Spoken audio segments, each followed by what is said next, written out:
Hello fellow humans and welcome to the Madhouse. I'm Josh and this is going to be some kind of April favourites video.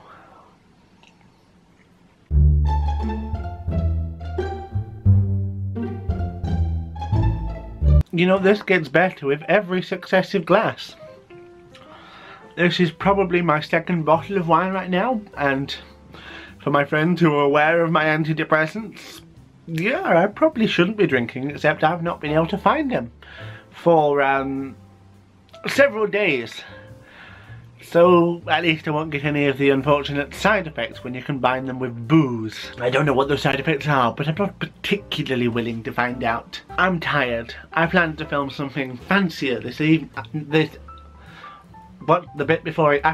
afternoon, and things got dragged on a bit, so shit happened.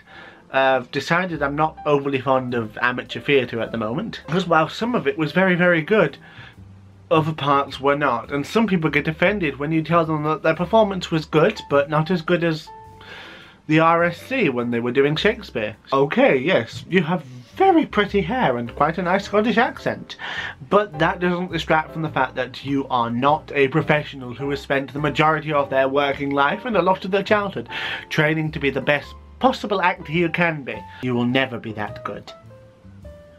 Feck off. Where was I? Yes. April favourites, because that requires very little effort, because I'm not scripting this fucker.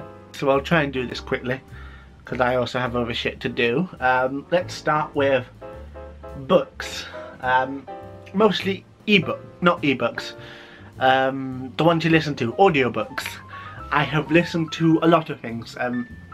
Mostly Terry Pratchett stuff. There was Weird Sisters, Guards, Jingo, I Want to Say the Truth, and I have started the Fifth Elephant. That's the big chunky thing, not that sci-fi film. Although that's a good film. I've not seen that in ages. Harry Potter and the Prisoner of Azkaban, I finished listening to the audiobook of that, and of the Carrie Hope Fletcher books, All I Know Now and On the Other Side, because I was in that kind of mood. Very few physical books, because I don't know. But one of the physical books was The We Three Men by Terry Pratchett, because who doesn't love badass trainee witches, swearing drunken Scottish fairies, and shit. Lots of shit. Good shit. Exciting shit. The best shit. And another thing I read, this may be a stereotype, but I really like Gay Times magazine. Yes, does it have ridiculously attractive men in various states of dress? And I enjoy that. But it's not just, it has some interesting stuff in there. I find out about new films and games and plays and television series. Get some interesting fashion tips, like what to do with fucking scarves, because I like scarves, but I only ever wear them one way. And it's nice to have some variety. Oh, and there's also some interviews which seem very interesting, which either means the interviewees are very interesting or the interviewers are very, very good. And I hope it's the latter, because then I can learn from them and try to be better myself. And perhaps one day get to write for institutions like this, because finding work is quite difficult at the moment. I've watched a few things, probably far more Netflix than is healthy. I really love the show One Day at a Time at the moment. It's excellent. A story about a Cuban-American family, probably in California, but I'm not very good at geography, and dealing with their identities and just a load of bullshit, and the daughter being queer. It's all very, very good. And Abuelita, the grandmother character, is magnificent. What would the Spanish for that be? Magnifico. Is that right? I don't know. I don't really care either.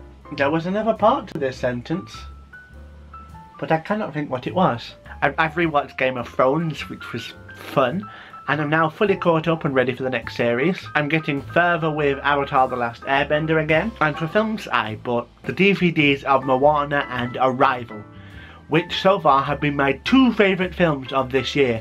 They didn't both come out this year, I don't think, but I first saw them this year, and they were marvellous. Games are good. I love BioWare, and Mass Effect Andromeda came out recently. I have finished it a few times, and I love it. The concept is that the Milky Way species have decided they want to travel to the Andromeda galaxy, which at the speed of light would take 2.5 million years, but because they can travel faster it takes them 600. So they go into stasis and they arrive there and they have to colonize, and it's exciting and fun and complicated and lovely, and there are some ridiculously attractive men in it too. It was good. The aliens are interesting. I have found some brand new favourite characters, some questions that need answering, and a lot of shit that I enjoyed. Podcasts. Turns out I really like podcasts. I did not know this before, but they're actually excellent. I'm really enjoying Serial and S-Town, and the one that I've listened to on and off for a while, The Right Dishonourable, because their politics shit is very interesting and has some attempts at balance, at least in terms of Brexit, because the 2 hosts have very differing opinions on it. I'm very much a Remainer, although I think that a better word for it would be a Remaniac, because a Remainer or a Ramona is just a bit boring, but a Remaniac sounds exciting. And instead of Brexiter, say a Brexiteer, because it makes you sound like some sort of stupid pirate. I like pirates. That's something else I've done for games. I've been enjoying Assassin's Creed. It's been great. Number 3, I forgot how much I loved it, because I'm really into Hamilton at the moment, the musical. The American Founding Fathers and shit. It's my jam at the moment. I don't know what the fuck I'm saying. More wine! I shall see you later, probably on Wednesday. We shall see. Tatty buys. If you enjoyed this bullshit, do whatever the fuck you want. You can like, subscribe, share, or sacrifice a baby to the Dreadlord. You do you. I don't give a shit. Cheers. Now where's the button? Ohne dich hat der Regen keine Tropfen. Ohne dich hat das Meer keine Flut. Ohne dich hat der Berg keinen Gipfel. Ohne dich ist mein Herz ohne Glut.